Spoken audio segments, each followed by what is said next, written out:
Kelly Clarkson, the powerhouse vocalist whose voice has defined American pop for over 2 decades, made a triumphant and deeply emotional return to the Las Vegas stage. This wasn't merely a performance, it was a reclamation, a bold step back into the spotlight after a period of profound personal loss and introspection. The 43-year-old singer, talk show host, and relentless optimist took the hallowed Coliseum at Caesar's Palace by storm for the inaugural night of her studio sessions residency, turning what could have been a solo showcase into a collective celebration of love's enduring power. In a show brimming with her signature blend of soul-stirring ballads and foot-stomping anthems, Clarkson didn't just sing, she witnessed miracles unfold in real time, becoming an unwitting cupid for 2 couples marking life's sweetest milestones. Imagine the scene, the Coliseum, that opulent theater with its gilded arches and velvet seats, humming with the buzz of 4,000 expectant fans. The air scented with anticipation and the faint perfume of high rollers. Clarkson's band, a tight-knit ensemble of grizzled session pros and fresh-faced virtuosos, kicked off with a rollicking cover of Since You've Been Gone, her 2004 breakout that still sends shivers down spines. Dressed in a shimmering black jumpsuit that hugged her curves like a second skin, Clarkson bounded on stage with the unfiltered joy of someone rediscovering her stride. Her hair, a cascade of honeyed waves, caught the spotlights as she belted the chorus, her voice, a 4-octave wonder that can whisper heartbreak or roar defiance, filling every nook of the venue. But this night, the real magic wasn't in the setlist. It was in the unplanned, the serendipitous moments that Clarkson, ever the empath, amplified with her warmth. The first surprise came midway through the show, during a tender rendition of Because of You, a song that lays bare the scars of familial pain. As the final notes faded, a young man in the front row dropped to one knee, ring in hand, proposing to his wide-eyed partner amid a hush that swept the crowd. Time froze, even the band held their breath. Clarkson, spotting the moment from her perch, froze too, then erupted into a beaming grin.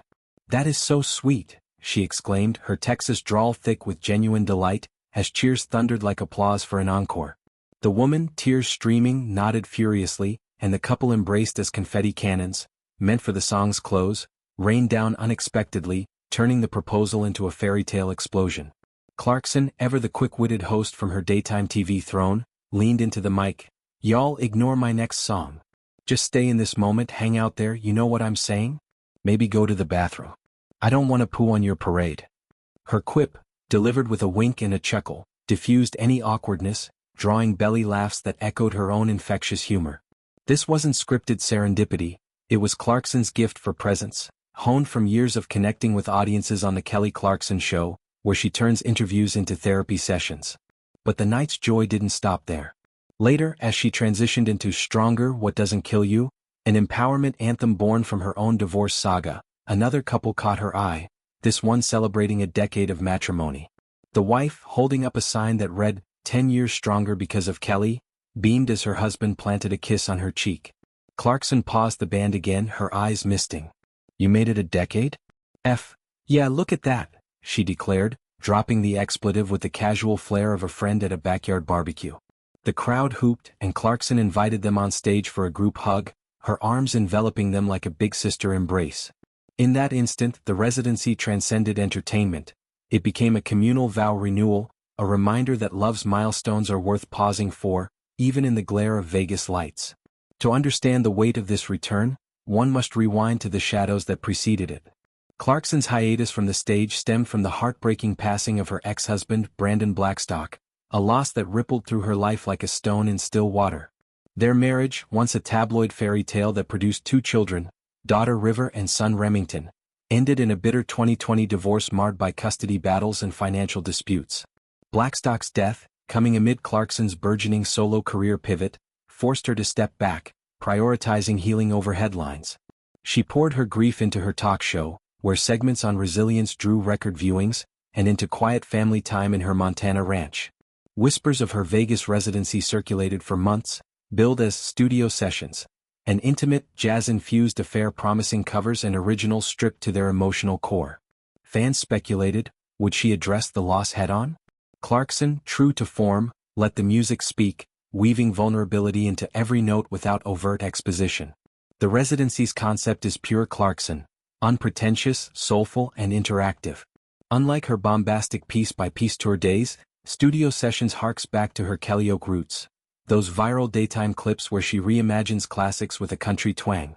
The setlist that night spanned her catalog: the raw ache of Piece by Piece, a father's redemption ballad, the defiant strut of Miss Independent, and surprises like a bluesy take on Etta James at Last, dedicated to the newly engaged pair.